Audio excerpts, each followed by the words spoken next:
quisiera hacer esto que suena a Netflix, pero a mí me parece genial. Una primera temporada, una segunda temporada, si da tiempo en la vida una tercera, la hagamos nosotros o lo hagan los que vienen atrás, como Graciela, que puede heredar de sí, ¿por qué no? Bueno, entonces estamos inaugurando esta segunda temporada con 2 libros de corazón antiguo, que son libros esenciales en sus formulaciones estéticas y temáticas, y estamos hablando entonces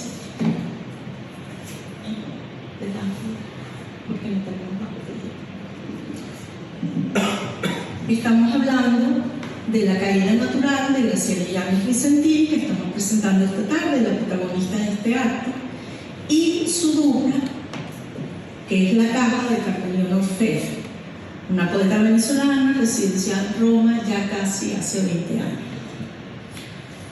Lo primero que yo quiero afirmar acá es que Decir Ediciones tiene orgullo de incorporar las voces poéticas de estas 2 poetas en su colección de poesía venezolana, que es lo que pretendemos ser, que editamos con tanta mística. En estos libros apreciamos la hondura y la reflexión de las voces de estas poetas, en las que hallamos valores estéticos propios y una altísima factura en sus potentes sistemas escriturales, habiéndonos resultado una riquísima experiencia trabajar este año con cada una de ellas los distintos procesos que editar implica, incluyendo la dinámica de corrección final con nuestra correctora estrella Maribel Espinosa, quien siempre hace un aporte especial con su aguda mirada para entregar hoy estos 2 poemarios convertidos en libros impresos por la editorial Lauki a conformidad de nuestras exigencias. Ayer le llegó el paquete de 40 libros a Carmen Leonora Roma. Gracias a Dios que todavía en Venezuela nos queda DHL, la empresa alemana, y me dijo: nunca había tenido un libro mío envuelto como me los has mandado y sin un error. Eso es difícil, pero Graciela otro día lo puede contar. Decir entonces, por decisión meditada, en este relanzarse incorpora 2 autoras a las 6 que ya hacen presencia en nuestro catálogo editorial, si lo podemos llamar así, para rendir expreso homenaje a la tradición de las poetas mujeres venezolanas, deseando poner foco en la proyección de innovadoras obras para insistir en la importante y específica contribución que tiene actualmente la poesía escrita por mujeres en Venezuela en la literatura hispanoamericana. Lo segundo que yo quiero resaltar hoy es que este año Decir estrena una nueva propuesta gráfica. Cambiamos el look. Concebida asimismo por nuestra creativa Nela Armas, en la que apostamos más a la luz y al imaginario de la abstracción, sucediendo que el color se dispara sobre el blanco, así formas de la imaginación, con la misma firmeza de que el estilo sea la demostración, que es uno de nuestros lemas que está en el manifiesto, en nuestros libros. El pequeño manifiesto que da cuenta de qué queremos ser, nuestro manifiesto de identidad.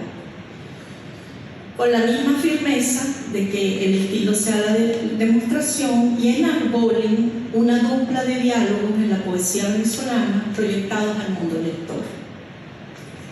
Graciela Yáñez Vicentini no necesita presentación.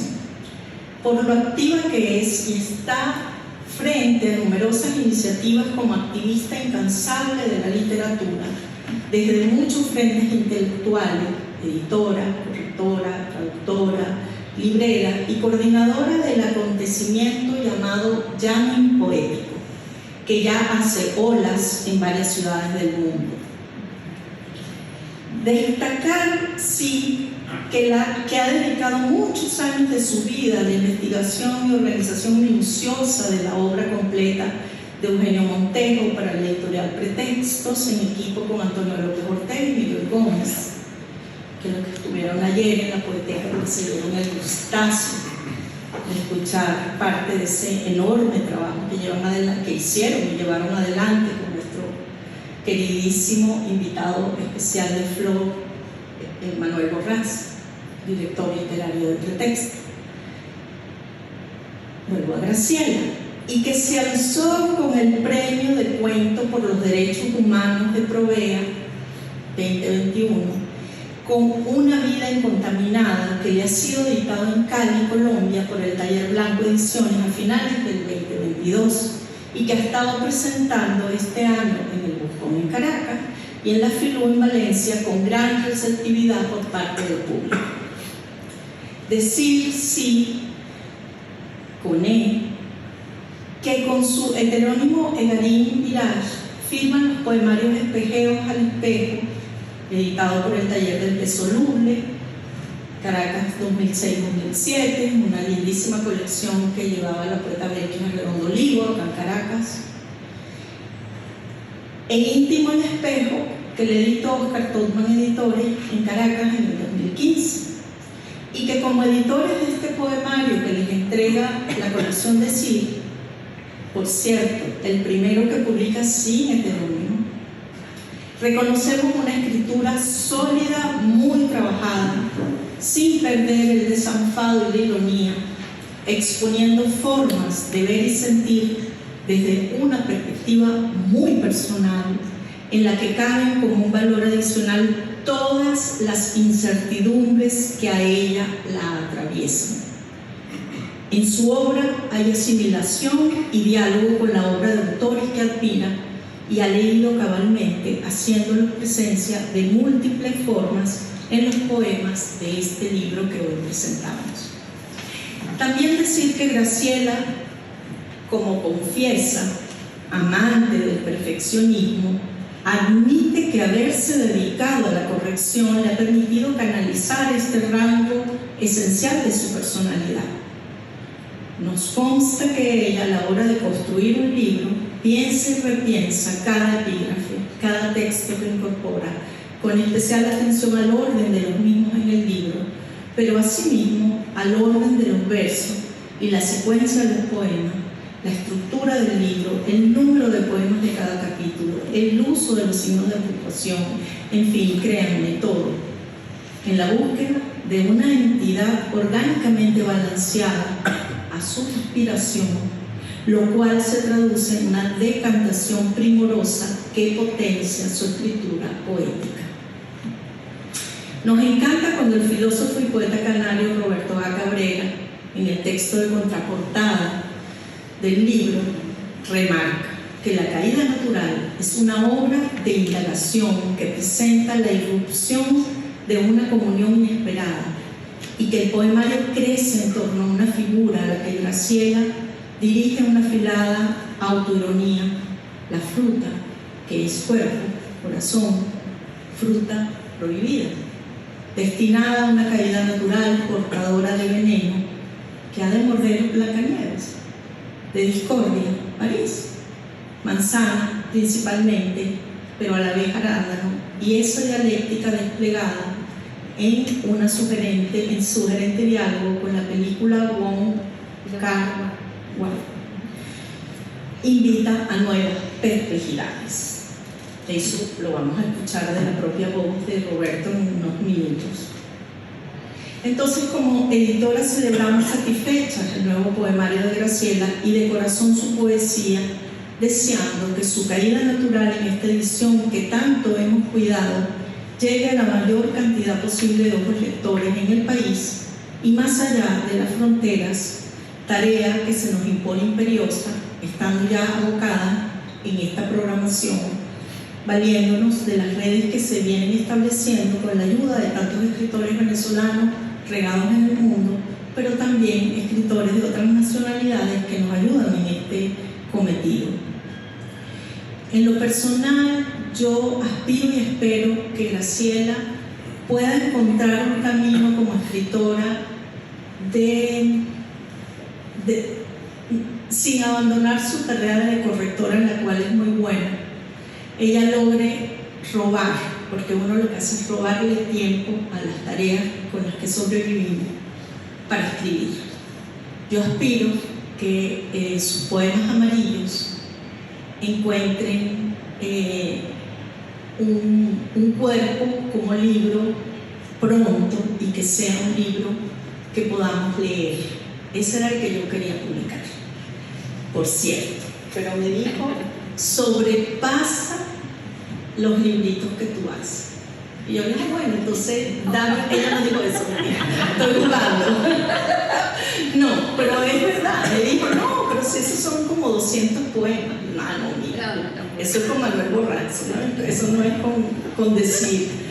Decir, tiene 48 o 60 páginas, eso es lo que tenemos. En estos formatos, y nos ha ido bien, y cuando te va bien, mejor no cambiar. Entonces, de verdad, yo sí tengo esa aspiración de que ella pueda encontrar esa manera de seguir siendo una productora maravillosa de eventos y correctora maravillosa, y siga estudiando autores venezolanos que tenemos demasiado para rescatar, pero ella tiene, y no se lo había dicho yo, y aprovecho este momento con todos ustedes de testigo de decírselo. Ese es el reto que tenemos los escritores, encontrar el tiempo para escribir esa obra personalísima. Por ejemplo, mi esposo dice que él no sabe cómo yo he hecho 16 libros. Él no sabe cuándo yo los escribí. Cuando ustedes se duermen, todos en la casa, la poeta se levanta. Entonces de eso se trata, ¿verdad? Ese espacio increíble que uno encuentra para seguir su trabajo, que es el que le dicta el corazón o la cabeza o quien se lo dicta. En todo caso, agradecerles a todos ustedes su presencia acá, a Roberto su texto de contraportada, que es una de las características, es decir, que siempre los textos de contraportada no queremos que nos los escriban los amigos, queremos que lo escriba la misión de un escritor de otra parte del mundo, que hacemos redes de esta manera.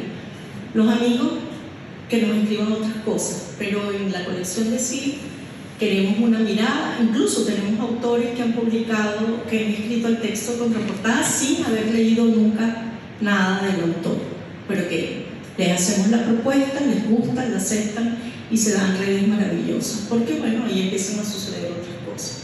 Bueno, eso era lo que les quería decir. Agradecer a la Flo que nos haya dado este espacio de sí para presentar este libro increíble que es La Caída Natural. Muchas gracias.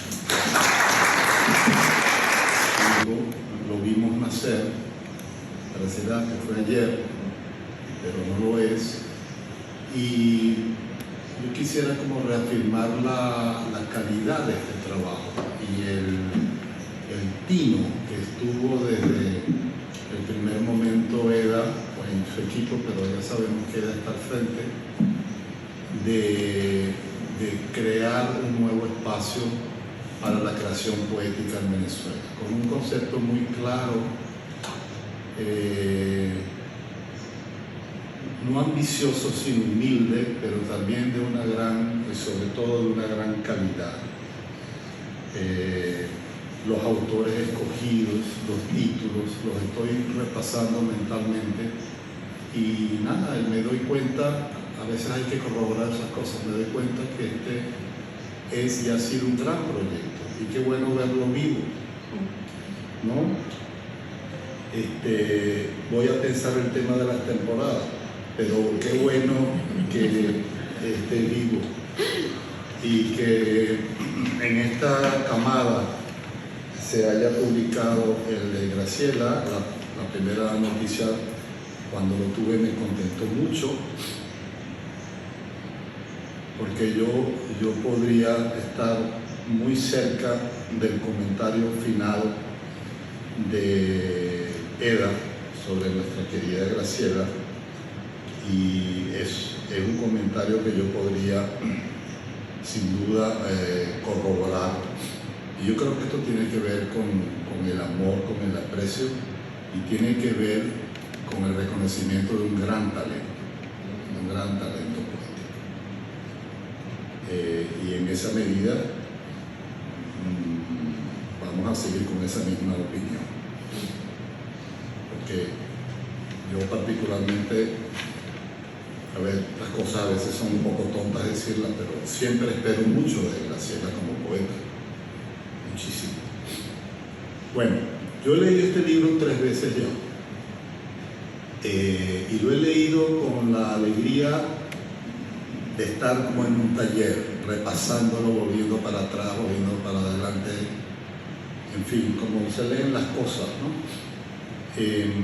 Y yo sencillamente pensé cuando me invitaron que yo lo que quiero es compartir con ustedes lo que estoy haciendo, que al final, sin duda alguna, y no lo voy a decir porque haya público presente, pero tengo absolutamente la intención, quiero escribir sobre este libro muy claramente, porque me ha sorprendido mucho y todavía en estas 3 lecturas siento mucha oscuridad, necesito como mucha claridad todavía sobre versos, giros, etcétera, como la gran poesía, que hay que leerla muchas veces. Y estoy en ese proceso. Entonces me parecía muy honesto compartirlo con ustedes y con la confianza del caso, porque aquí casi todas las caras son caras muy amigas, ¿no? Este libro tiene 3 secciones. La caída natural tiene 3 secciones, ¿no? Y bueno, yo voy a comenzar por la primera, y lo que voy a hacer, le voy a hacer unas preguntas a Graciela que me las estoy haciendo a mí. Algunas creo que las tengo un poco más claras, pero teniendo a Graciela al lado voy bien, ¿no? Voy bien de suerte. Y bueno, de manera muy honesta lo comparto con ella. En la primera sección del libro, que se llama El cuerpo, me he detenido en varias frases y quiero comentarle a Graciela estas frases y decir o recordarle una anotación que he hecho con cada una de esas frases, pero le voy a pedir su opinión sobre esa frase, sobre la mía. La primera frase es: no hay país. La primera frase que me impresionó del poemario, ¿no? Y yo puse al lado: ¿por qué decirlo de manera tan tajante cuando nuestra poesía reciente ha sido precisamente el país, en gran medida? Bueno, esa es la anotación que he hecho. ¿Cuál sería la de Graciela sobre esa frase? El examen. Unos chichorritos, unos saluditos. Voy a leer ese poema, que es muy breve. Sí. Y que además lo pusimos de primero, cosa que no era la idea. Pero como siempre digo, cuando uno tiene editores de este calibre, uno escucha sugerencias. Y entonces uno cambia el orden de los poemas, juega, armar un poemario es como jugar, como diría Kira Cariaco. Y bueno, este poema terminó de primero, lo cual es un poco fuerte. Arrancar así, pero así arranca el libro. El jardín 1. No hay país, no hay familia, no hay nada. Solo esta hierba creciendo, este cielo abierto entre mis dedos. Caracas, 2016. Este poema, que la primera vez que se lo he publicado fue en el papel literario, no tenía título en ese momento, casi lo titulé El jardín de Yoli, porque lo escribí en el jardín de Yolanda Pantin, donde yo vivía en su casa. Y bueno, existe un libro de Carmen Verde que se llama El jardín de Cori, y me pareció que era como muy cercano a ese título, entonces no lo hice por eso. Y quedó El jardín, además, porque este libro, todos los títulos son así, ¿no? Artículo sustantivo. Era el 2016, esa es mi respuesta. Era Caracas 2016. Sin duda alguna, uno de los peores años de mi vida. Y para mí no había país, y no había familia, y no había nada en ese momento. Muy bien. Sino ese jardín y esa casa que era un refugio. Y además yo tenía muy poco tiempo de estar mudada allí, apenas unos meses, y en ese momento vivíamos y no vivíamos ahí. Franklin y yo, porque mi mamá estaba atravesando por un momento muy difícil y entonces a los pocos meses de estar mudados en ese refugio estábamos prácticamente otra vez en el apartamento con mi papá y mi mamá, ocupándonos de mi mamá. Y había una fractura también en mi familia, que afortunadamente ya no la hay. Y mi madrina que me está viendo sabe de qué estoy hablando, mi madrina Rosalind. Y entonces tampoco había familia, pues mi papá no estaba consciente de lo que estaba pasando con mi mamá y yo estaba sola. Afortunadamente con Franklin Hurtado, ocupándonos de mi mamá. Entonces, y además estábamos en Venezuela en el año 2016, insisto en eso. Yo hablo en ese texto que salió en la revista Poesía, en el aniversario de la revista Poesía, sí, en el 70 aniversario de la revista Poesía salió un texto, o no sé si fue en el de la FELUC, es reciente. Aparece un texto en donde, del que yo estaba hablando anoche, que es una columna que inventó Néstor Mendoza, que se llama Casa de Hablas. Por favor, los celulares en silencio, sí, les voy a suplicar. Eso hay que decirlo al principio de los eventos, y uno lo olvida siempre, y después se repite. Bueno, en esa columna que inventó Néstor Mendoza, él manda 3 preguntas y solo aparecen las respuestas. Y en esa, una era sobre heteronimia, la otra era sobre diarios y la otra era sobre edición. Y allí él me preguntó, se me fue el hilo por el tema del teléfono. Él me preguntó algo, las fechas, eso, el diario. Hablando sobre el diario literario, yo respondí que yo fechaba a veces, por lo general, los poemas. Siempre pongo el lugar y la fecha, o a veces el año, a veces con más precisión, hasta la hora. Y eso a veces sale publicado y a veces no. Pero en este caso yo lo dejé, porque es importante. Caracas 2016. La fecha. Muy bien. La segunda frase que he anotado. Ay, perdón. Sí, porque si no me sumo No, disculpe, me sentía como en casa. La segunda frase que anoté es esta: en mi cabeza hay un tumulto. Y yo estoy anotando sobre esa frase que me parece extraordinaria. En mi cabeza hay un tumulto. Yo anoté, esta es una imagen doble. Tumulto, cabeza.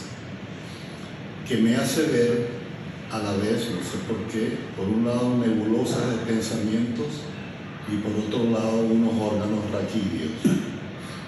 ¿Qué dirías sobre esa frase? Bueno. Yo te estoy contando la mía. Cónchale, Antonio me puso difícil. Bueno, está bien. Antonio siempre me pone a trabajar, él lo sabe. Porque nos gusta, además, nos encanta trabajar. Somos adictos. Leo el poema también para que todo el mundo entienda. Porque además él está haciendo trampa, él solo les está leyendo 2 versos. Entonces, esto se llama El tumulto.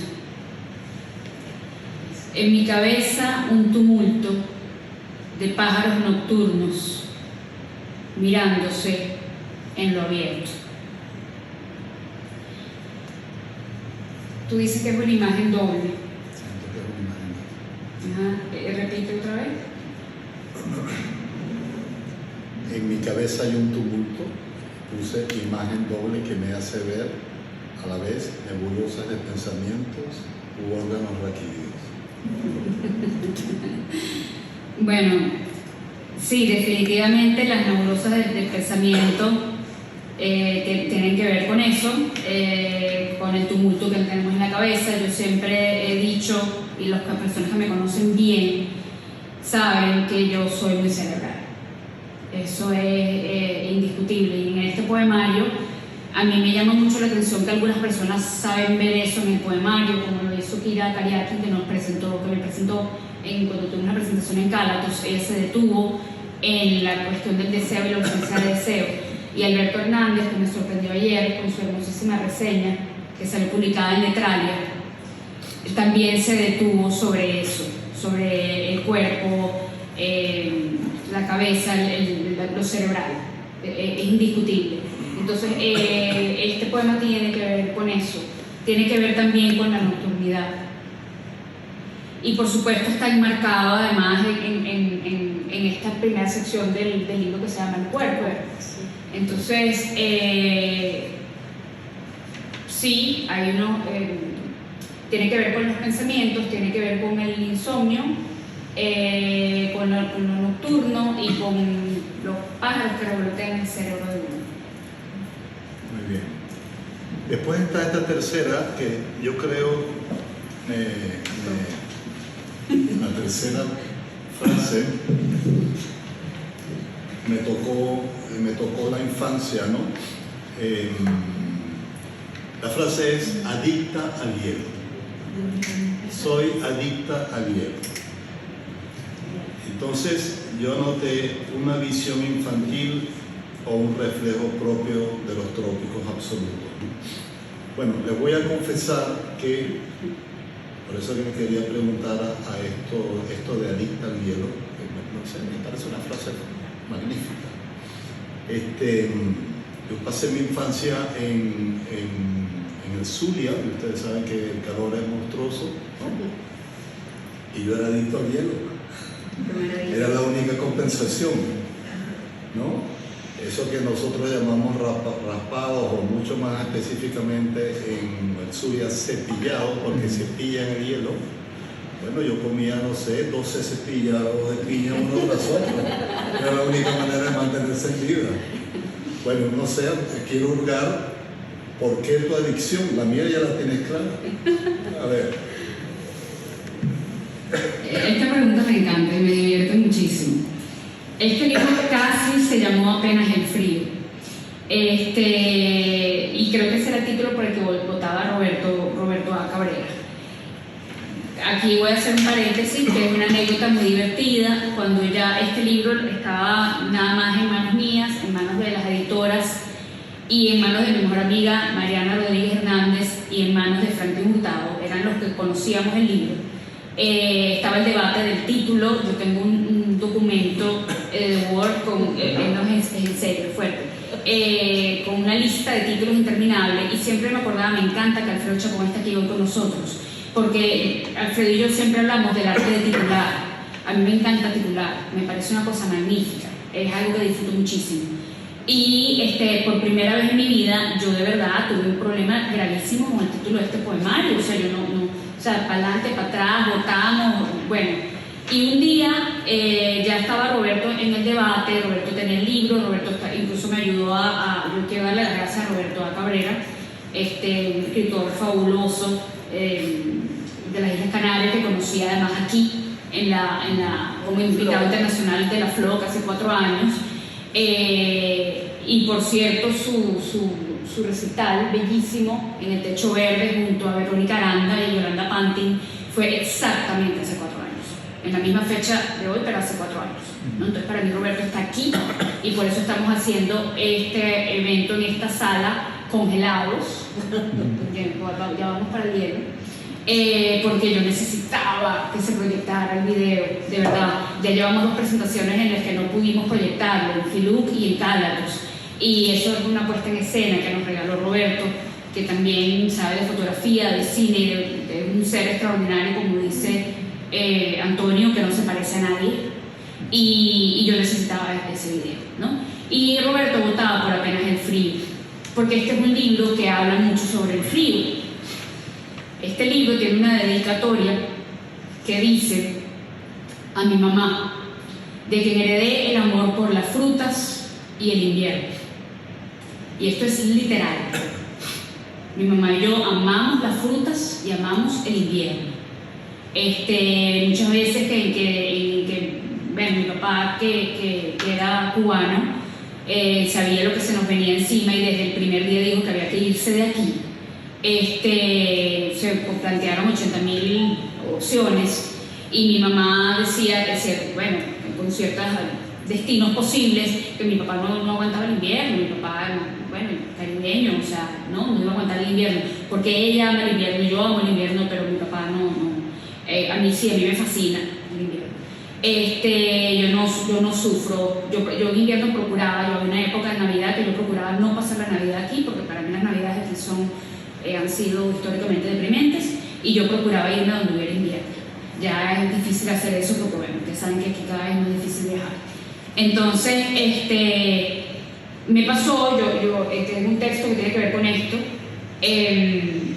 estando en España, fue un verano español, subiendo al faro del fin del mundo en Cadaqués, que era para mí un ascenso a los infiernos porque era bajo el sol, la pepa de sol, es una cosa impresionante, y yo hablo allí sobre eso, como cuando yo llego arriba, la gente heroica con la que yo subí, que estaban todos relajadísimos y yo no podía más con el calor, la subida, quisieron subir a pie, hay tours que suben, no, esta gente se empeñó en que íbamos caminando, llegamos todos desahuciados y yo dije, bueno, aquí llegamos, es una cosa espectacular, ¿no? Lo que está allá arriba, la vista, todo, y yo decía, bueno, aquí mínimo vamos a brindar, a almorzar, no, ahora vamos a bajar.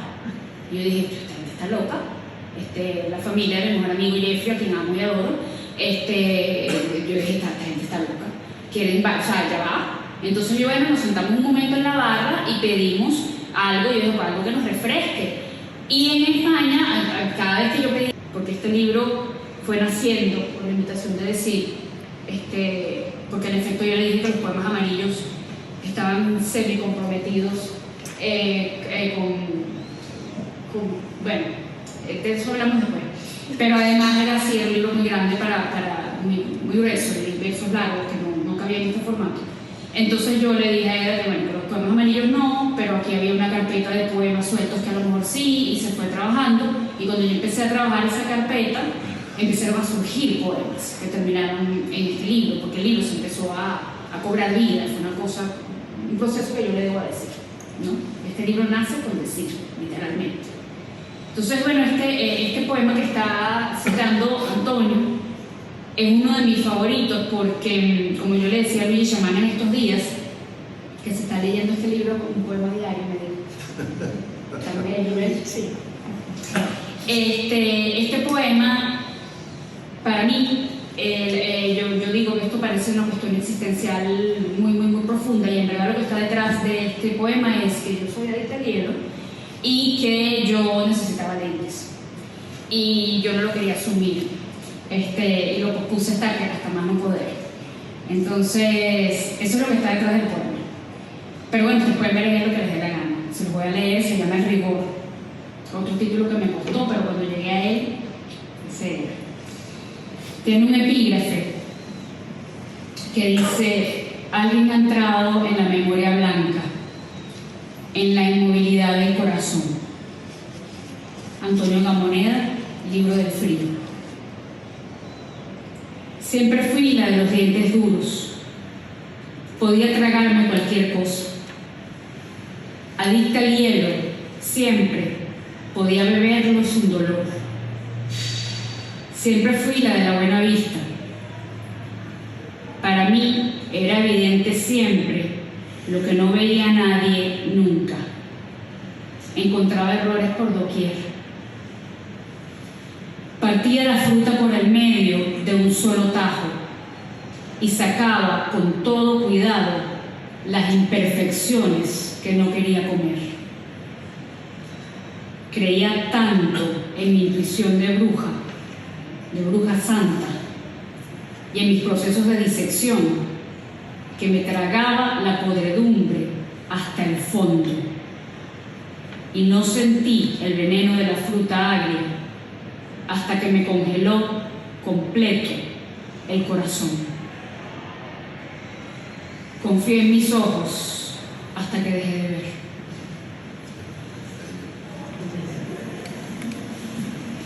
Bello, gracias por la aclaración.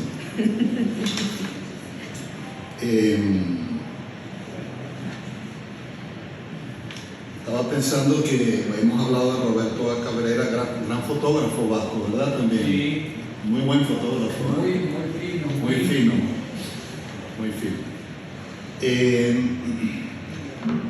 Bueno, una frase que no puedo obviar y que requiere mucho. La verdad es que ahora que estaba escuchando a Graciela, la sección inicial de cuerpo, el libro yo creo que va de una oscuridad a una luz. Es decir, la parte inicial curiosamente es fuerte, es densa, es como un magma. Es una especie de nube de significación que está buscando el momento de lograr la frase adecuada.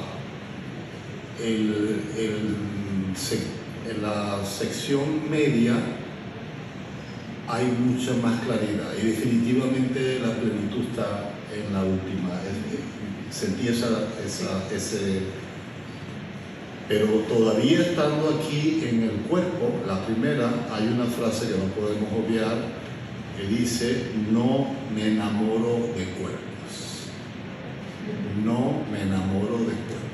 Eso dice mucho. Eso lo tienen que explicar esto. Yo puse aquí quizás, mi anotación, quizás una de las secuencias más honestas.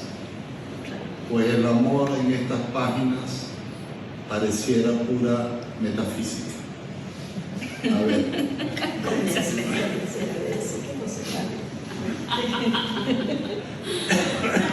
No, sí, yo creo que yo me lo voy a pensar mejor la próxima vez que yo le pida a Antonio que me presente un libro. Yo creo que no. Antes de responderte, porque es que esto es fuerte este cuestionario. Voy a decir por qué Antonio está aquí hoy con nosotros presentando el libro. Para mí, hubo un día cuando estábamos con el debate del título justamente, que de repente a mí me llegó un mensaje de Antonio. Eso es normal porque nosotros tenemos 10 años trabajando juntos, más o menos, en múltiples proyectos, pero además en la obra completa de William Montero. Entonces esto es Antonio, Miguel y yo. Esto es como dijo él una vez en Filuc, que ya casi que nos preguntamos: ¿desayunaste? Bueno, ha sido así más o menos, ¿no? Es muy divertido. Entonces, bueno, no es normal, ¿no?, que me llegue un mensaje de Antonio, pero este mensaje me decía: una manzana, un arándano, yo voto por ese. Y yo me río y digo: cónchale, vale, esto es una cosa fuerte. Roberto ya estaba en la discusión, en el debate sobre el título, y ese era, yo tenía como 4 opciones en ese momento. Todavía no era la página completa, el documento completo con 50 títulos posibles. No estoy exagerando, es real ese documento. Bueno, en ese momento eran como 4. Y yo, por supuesto, sumé 2 más 2. Yo dije: bueno, Roberto le contó a Antonio, ¿no? Pero es que no es que le contó a Antonio, es que estaban reunidos la secta, la cofradía, como estábamos bromeando anoche con Manuel. Roberto, a Albert Salas Hernández, a quien quiero mucho, a quien le he corregido 2 libros además, y eso es una labor magnífica, corregir a alguien como Albert, corregir un libro, quiero decir, ¿no? Porque Albert es lo más abierto, lo más... y Antonio, y no sé si estaba también Rafael José Díaz, a lo mejor, estaba la cofradía, ¿no? La cofradía de los canarios, vamos a llamarlo así. Y entonces me trajeron un debate de los posibles títulos, ¿no?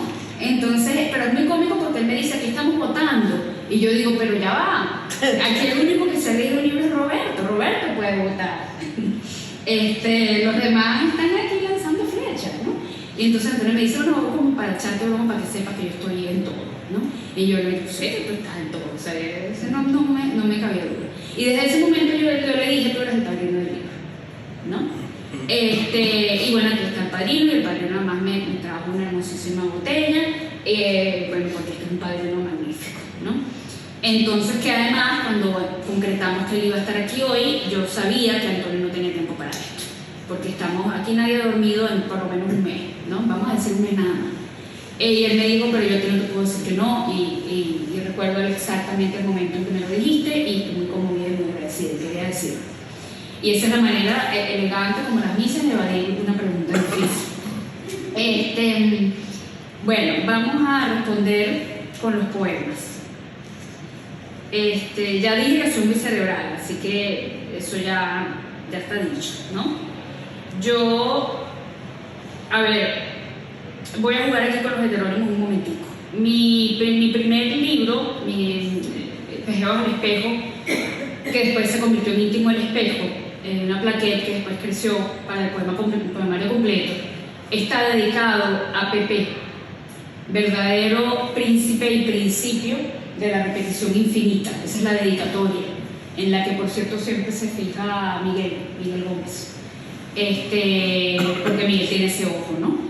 Y yo le dije, cuando Miguel me preguntó sobre esa dedicatoria, cuando él finalmente leyó Íntimo al espejo, muchos años después que logramos que eso llegara a sus manos en Connecticut, él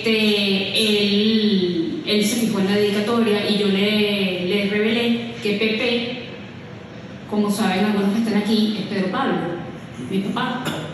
Y ese libro, mi primer libro, estaba dedicado a mi papá, porque yo tengo como buena hijita de su padre, un complejo de Edipo muy marcado. Mi papá, jubilado por cierto de esta universidad, y que estaría sumamente orgulloso de su hija en este momento, y seguramente lo está. Era un cerebro. Mi papá era un cerebro. Mi papá me ayudaba a mí cuando yo estudiaba en el colegio, estadística, arquitectura, no importa que estuviéramos viendo, arte, física, porque él todo, ¿no? O sea, ¿no? Por supuesto literatura, lo que fuera. Y yo, me enamoro de cerebros. Eso siempre ha sido así, ¿no? Siempre, eso no es nada nuevo. Esa es la respuesta directa. La indirecta es estos dos poemas que tienen que ver con eso. Uno se llama La influencia, hablamos de eso hace poco, ¿no? La influencia y la influenza. Es un chiste interno aquí. La influencia tiene un epígrafe que dice: The Queen of Hearts always says, off with their heads, off with their heads. Marianne Payne, The Mental Ashtray. Que sería algo así como la reina de corazones siempre dice, no me acuerdo cómo dice en Alicia en el País de las Maravillas, ¿cómo es la frase? Sí, pero hay una frase. ¿Alguien dijo por ahí? Que le corte la cabeza. Sí, no, pero hay la traducción tal cual como la ponen en las películas y la cosa. Bueno, sí, hay que cortarle la cabeza, Marianne Payne, el cenicero mental. Bueno, el poema, La influencia, dice: mi corazón tiene un cable directo a mi cerebro. No me enamoro de cuerpos, sino de cabezas.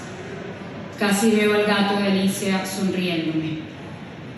También me enamoro de gatos y amo las paréntesis. Mi corazón tiene un cable directo a mi estómago. No me enamoro de cuerpo completo, solo desde las vísceras, donde el vacío produce úlceras y la ansiedad abre un hueco que suele impedir el sueño. Mi corazón está siempre abierto sobre la mesa. No me enamoro fácil, ni con frecuencia. Mas si lo hago, se cae un árbol con todo y gato. La casa tiembla. Mi corazón va sobre mi hombro a duras penas. No me enamoro siempre, tan solo a veces. Mas si sucede, no titubeo, no soy ambigua. Tumbo la puerta, quito el paréntesis y digo: entra, desde lo más grande, que es lo más hondo de mi cabeza. Y hay otro poema que viene inmediatamente después, que también tiene que ver con este tema y que a mí me divierte mucho porque a mí me parece muy difícil la poesía amorosa, la poesía erótica. Ayer lo estaba diciendo buenísimo, Rafael Cadenas, ¿no? Estaba citando a Rilke en sus cartas a un joven poeta, Sí. y estaba diciendo que Rilke le recomienda a los jóvenes poetas que no escriben poemas de amor, obvio, ¿no? El poema de amor es muy difícil, porque o se cae, y el erótico más todavía, porque o caes en la vulgaridad o caes en la cursilería, eso se debe evitar, ¿no? Entonces eso no son mis temas.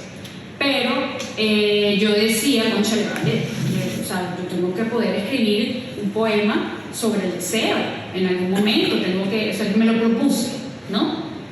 Y entonces Gabriela Rosas, una amiga muy querida, me regaló un verso leyendo en algún momento. Ella leyó un poema suyo que a mí me encanta, que está inédito, en donde ella dice: porque el deseo del deseo te supera. Y yo agarré ese verso y yo dije, yo voy a escribir mi poema sobre el deseo.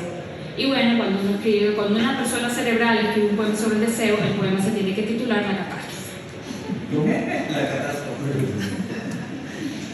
La catástrofe. Porque el deseo del deseo te supera. Gabriela Rosas.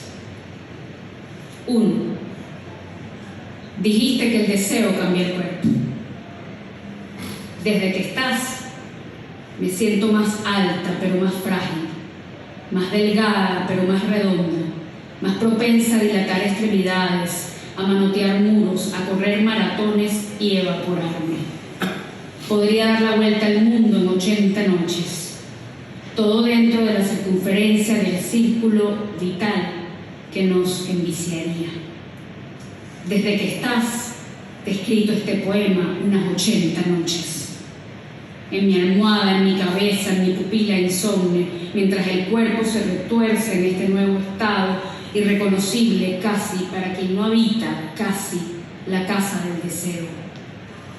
Que, oh descubrimiento, también es renovable, como el cuerpo que lo aloja, que al rozarlo reconoce una delgadez, una redondez, un manoteo frágil contra el muro que nos circunscribe, que nos delimita, titánica represa para contener oleajes.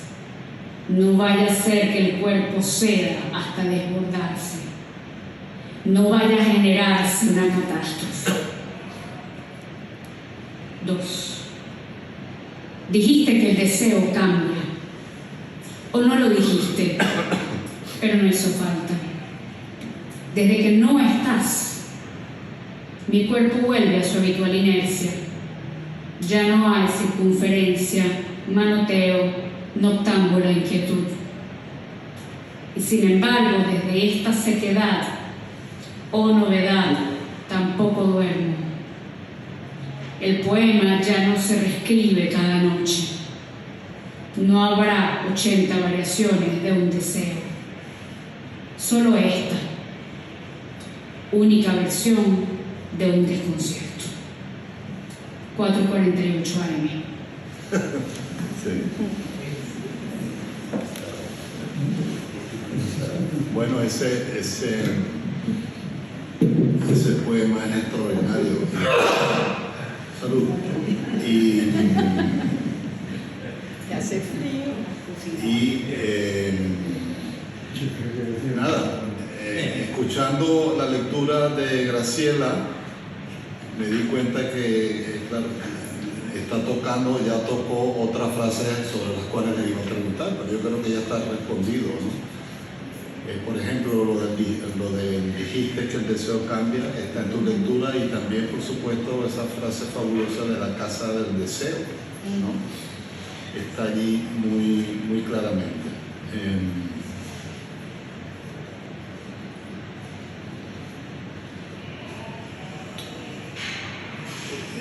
Bueno, voy a saltar de la sección 1 para la 2, para ganar también un poquito de tiempo. Y sobre la 2, más bien voy a plantearle a Graciela otro aspecto. Bueno, ya he dicho que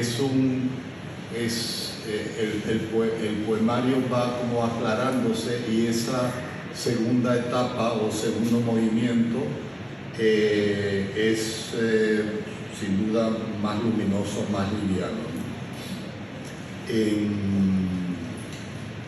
Pero encontré dos frases que me parece que sostienen conceptualmente esa sección, ¿no?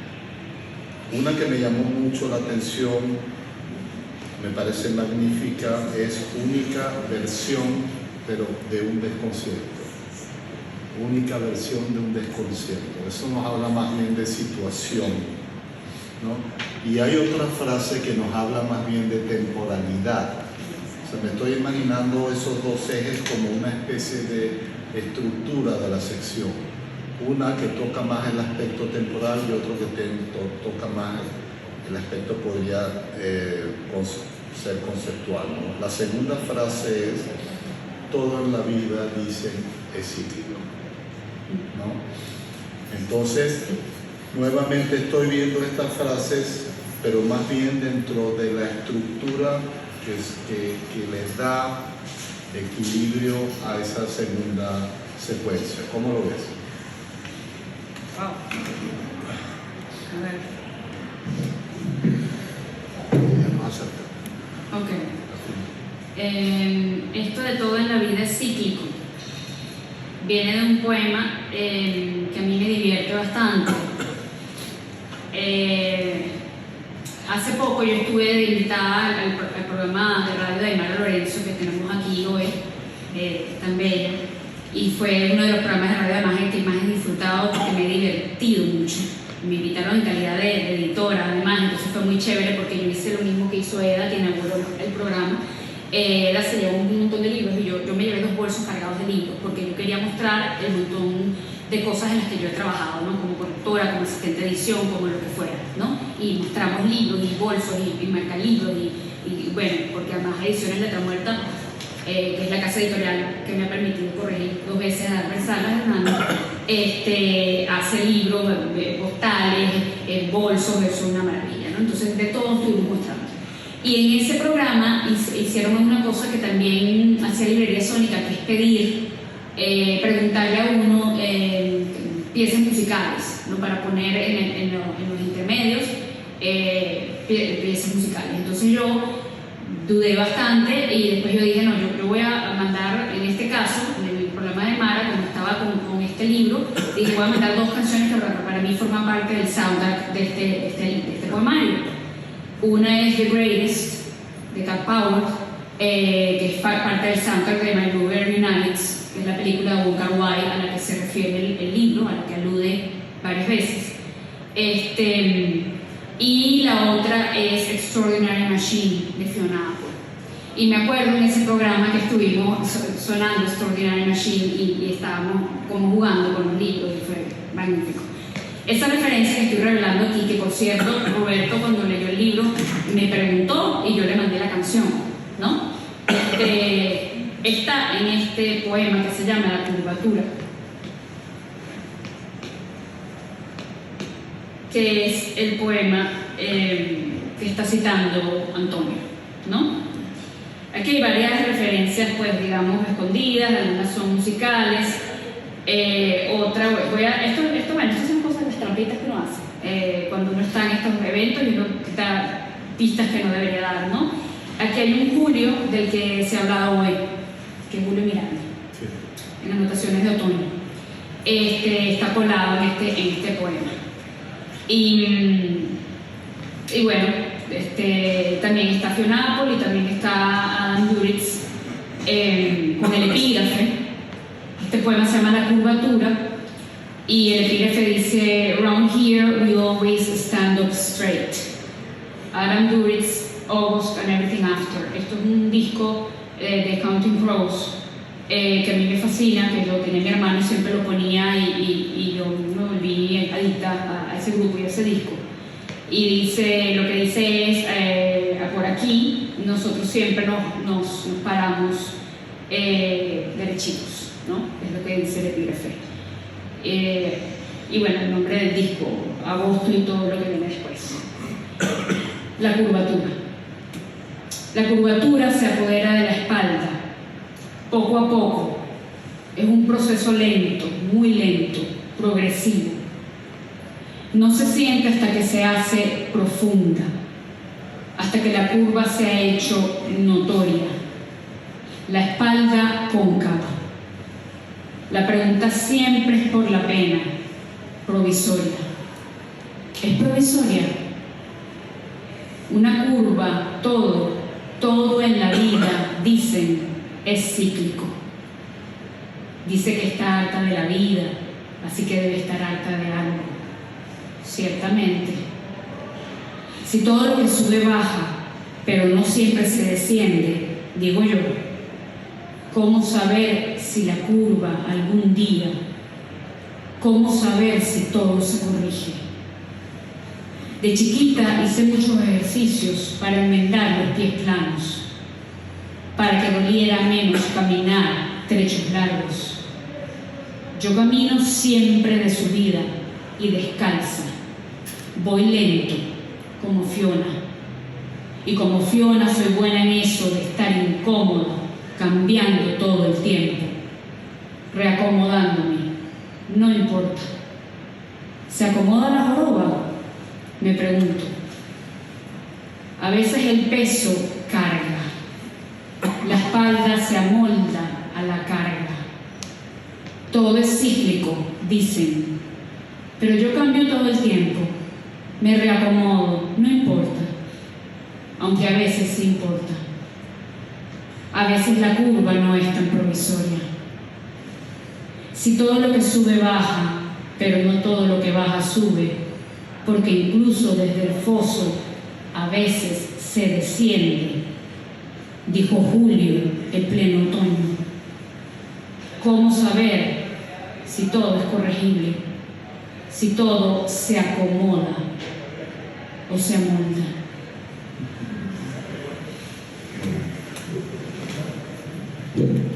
Bueno, yo te propondría una última pregunta, ¿verdad? Sí. Yo creo que Sí. hemos Sí. hablado bastante y me gustaría cerrar con esto, porque nuevamente ha habido como casualidades.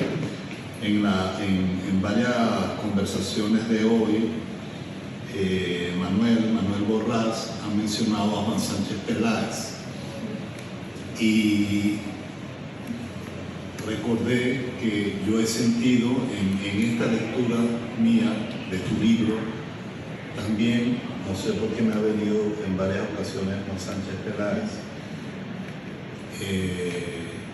Manuel tiene toda la razón en decir, yo lo creo, que es un gran poeta del siglo XX venezolano, de obra muy corta pero fundamental. Y me acordé de unos versos que me vienen siempre mucho, de rasgos comunes, creo que sí, que dicen: a fondo, memoria mía, para que no extravíes en la estación final ni un átomo en las cuentas de la angustiosa cosecha. A mí me ha parecido siempre que el concepto angustiosa cosecha es perfecto para definir lo que es la escritura, porque la escritura es una cosecha, pero es angustiosa. Escribir implica un tema de tensión y de concentración tremenda. Bueno, yo te preguntaría, a ver, ¿ves cerca en tu proceso eso de la angustiosa cosecha o tú lo experimentas de otra manera? Me refiero a la escritura esa de soledad que produce libros y poemas como este.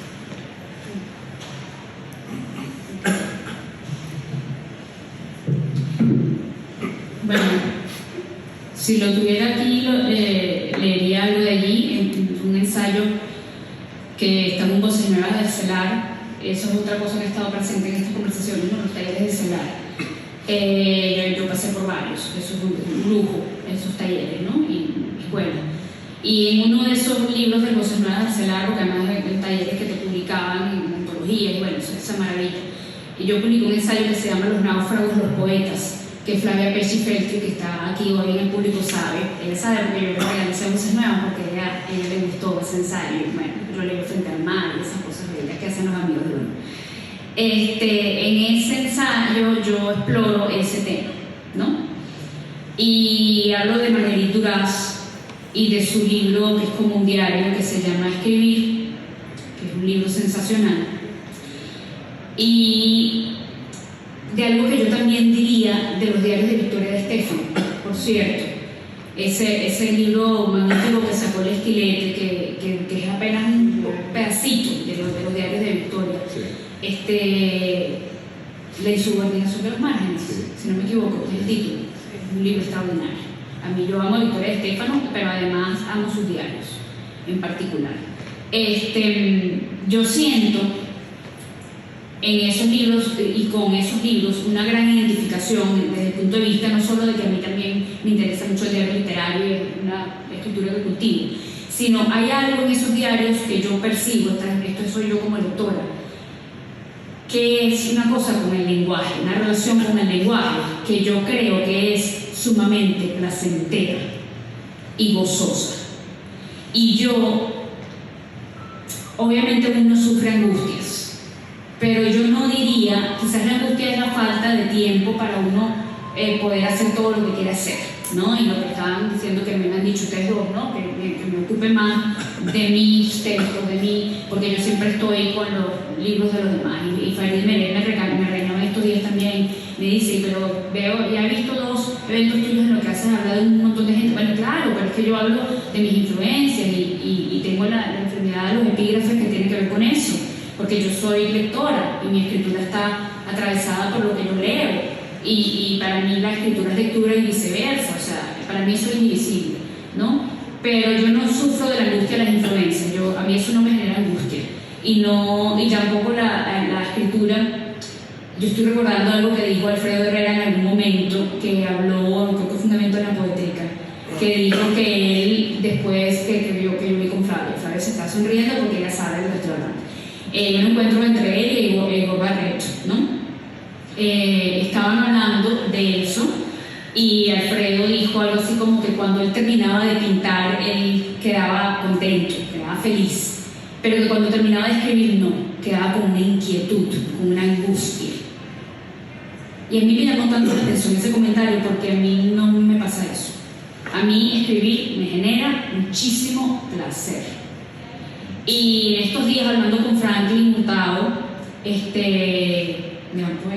poeta Hurtado, como lo llama Vasco Cinetar, siempre lo digo, Vasco lo llama así, es muy divertido. Nosotros somos lectores de Luis Glick.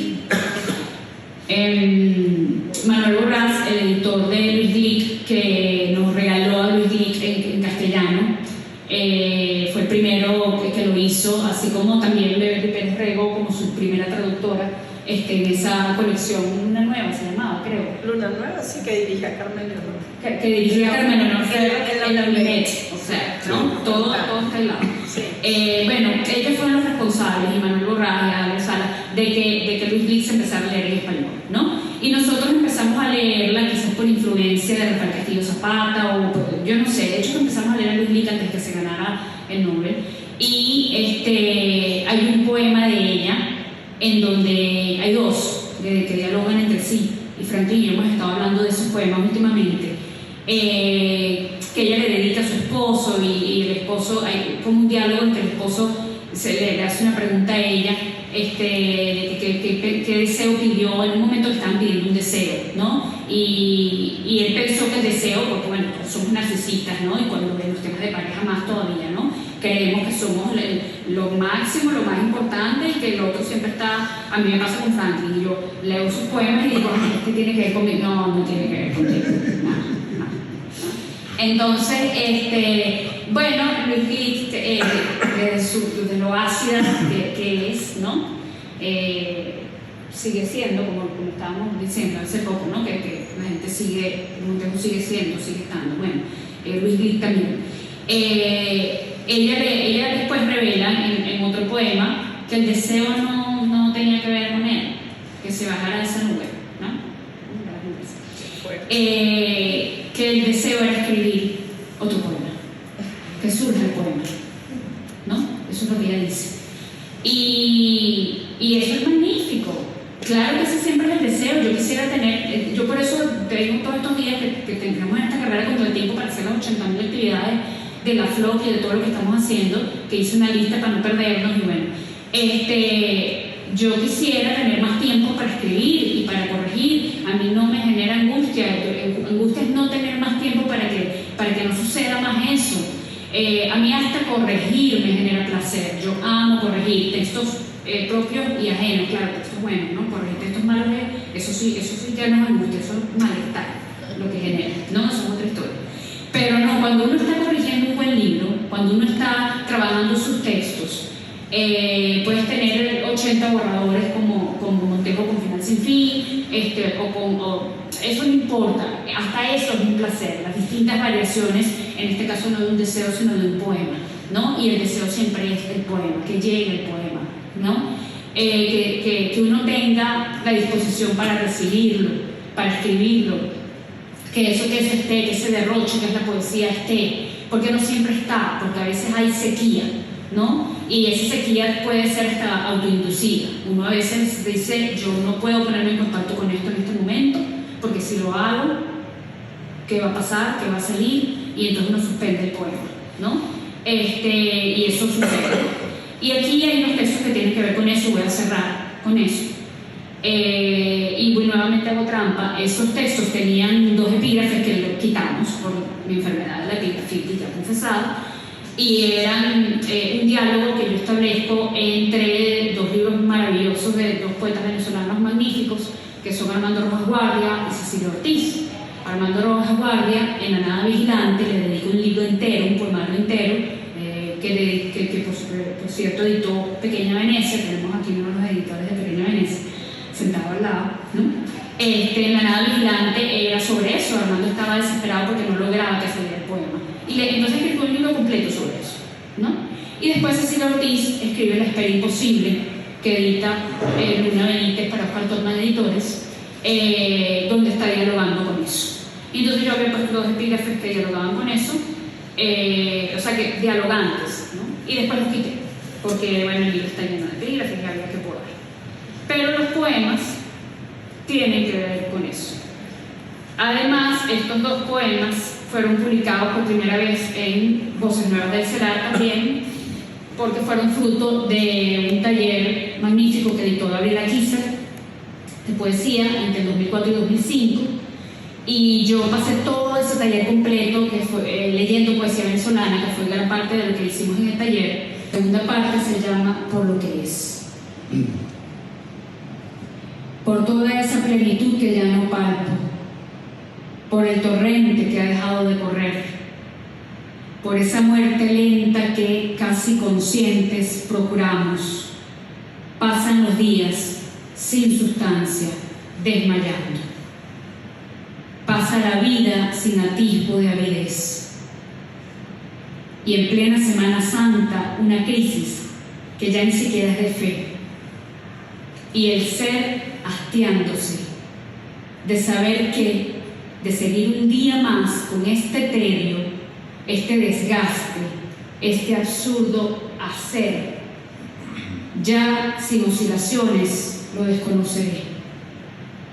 Tanta ausencia de mí, tanto espanto empapando todos mis espacios, tanto sudor ajeno y el poro propio abierto y vacío, a punto de gritar y no hacerlo, coño, no hacerlo, y tantos años sin subir al Ávila, sin caminar en el Parque del Este, sin atreverme a respirar de menos o de más, hasta que de pronto una correspondencia, casi un milagro para quien no cree en nada. Una de esas almas inesperadas que de tanto en tanto nos ofrece el universo, como si después de todo hubiésemos gritado sin creer.